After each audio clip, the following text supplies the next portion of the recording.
Hello everyone, আজকে আমি এনাকে নিয়ে একটা কথা বলতে চাই।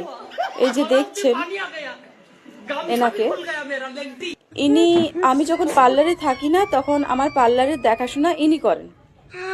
কিন্তু আপনাদেরকে আমি কাউকে বলে বোঝাতে পারবো না আমি এনাকে কতটাই ভয় পাই। মানে আমি যমরাজকেও হয়তো এতটা ভয় পাবো না যতটা আমি এনাকে ভয় পাই। ইনি কিন্তু এটা বুঝেন যে আমি এনাকে ভয় পাই।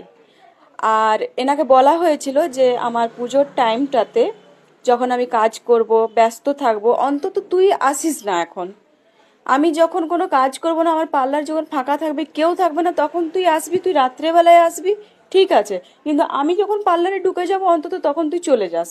কিন্তু না, আজকে দেখুন চলে এসছে কোন দিক থেকে, এসে নিয়ে ঠিক আমি যে চেয়ারে বসি সেই চেয়ারের মাথার ওপরটাতেই ও থাকবে।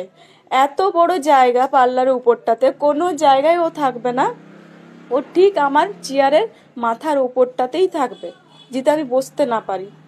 আর দেখুন ও বুঝতে পেরে গেছে যে আমি কোন সাইডে আছি, ওই জন্য আস্তে আস্তে করে ও এই দিকেই আসছে। আমি এখন বেরোতেও পারবো না, ওই দিকটাতে আমি যেতেও পারবো না।